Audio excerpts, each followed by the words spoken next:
आज आपण बनवणार आहोत खूप सोप्या पद्धतीने आणि कमी वस्तूंमध्ये बनणारा हा कुरकुरीत आणि खमंग असा चुरमुरे व कागदी पोह्यांचा चिवडा। खूप सोपी रेसिपी आहे आणि खूप झटपट बनवून तयार होतो।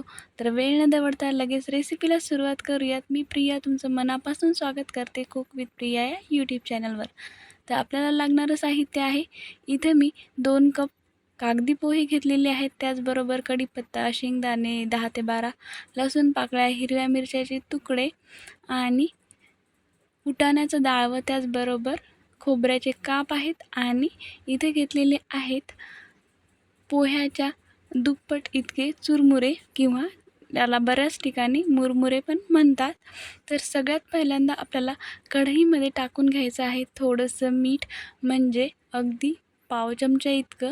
आणि यामध्ये आपल्याला हे जे मुरमुरे किंवा चुरमुरे आहेत ते व्यवस्थित 2 ते 3 मिनटं लो टू मीडियम गॅसवर व्यवस्थित झाऱ्याच्या किंवा सराट्याच्या साहाय्याने भाजून घ्यायचे आहेत। सारखा जो झारा आहे तो व्यवस्थित चालवायचा आहे, म्हणजे सगळ्या बाजूने व्यवस्थित मुरमुरे भाजल्या जातील। तर आपल्याला अगदी 3 मिनटं हे मुरमुरे व्यवस्थित भाजायचे आहेत, म्हणजे चिवडा बनवल्यानंतर ते अजिबात वाकस होणार नाहीत। मीठ टाकल्याने कढईचं तापमान सर्व बाजूनी सारखं होतं, म्हणून आपण मीठ अगोदरच टाकलेलं आहे।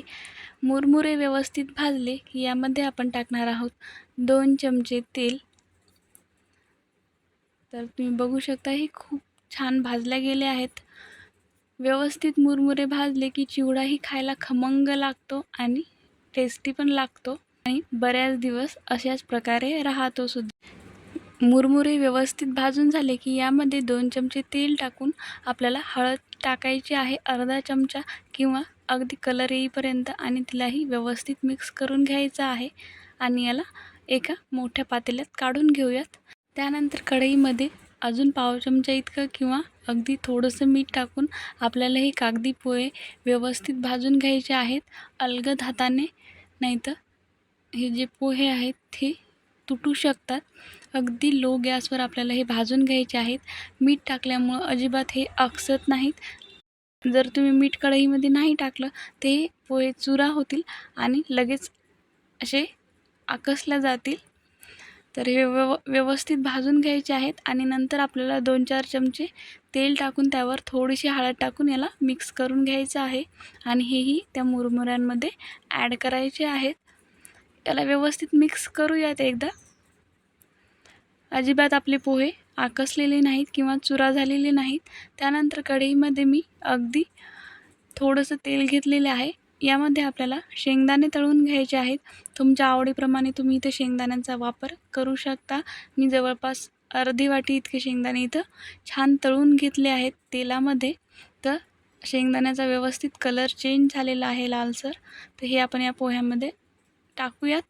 नंतर या तेलामध्ये आपण जे फुटाण्याचं डाळ आहे ते अर्धी वाटी मी इथं तळून घेणार आहे, अगदी 2 मिनटात तळून होतं। त्यानंतर आपल्याला हेही या चिवड्यामध्ये किंवा मुरमुऱ्यामध्ये टाकायचं आहे। त्यानंतर त्याच तेलामध्ये मी जे नारळाचे पातळ असे काप करून घेतलेले आहेत तेही लालसर रंगावर व्यवस्थित तळून घ्यायचे आहेत।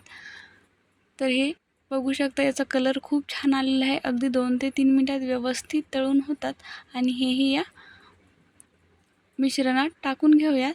त्यानंतर तेलामध्ये कढीपत्ता टाकायचा आहे आणि तो खरपूस होईपर्यंत तळून घ्यायचा आहे, नंतर तोही यामध्ये टाकायचा आहे।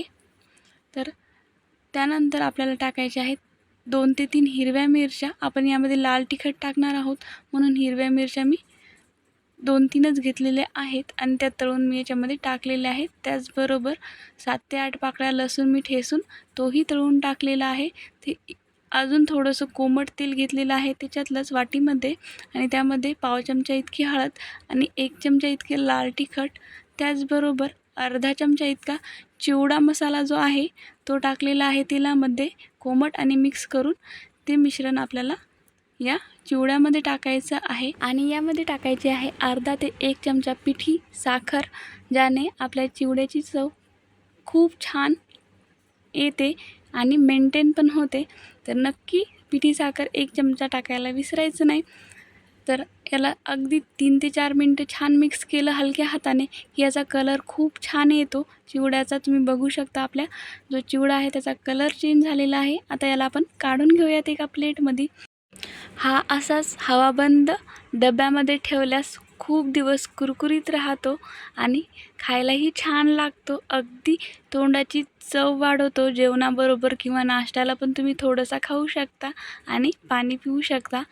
तर खूप सोप्या पद्धतीने 15 ते 20 मिनटात बनून तयार होणारा हा चुरमुऱ्याचा आणि पोह्यांचा चिवडा तुम्हाला कसा वाटला हे कमेंट बॉक्समध्ये कमेंट करायला विसरू नका. ह्या साध्या सिंपल चिवड्याची रेसिपी तुम्हाला आवडली असेल तर चॅनलला नक्की लाईक, शेअर, सबस्क्राईब करायला विसरू नका. व्हिडिओ शेवटपर्यंत पाहिला त्यासाठी धन्यवाद.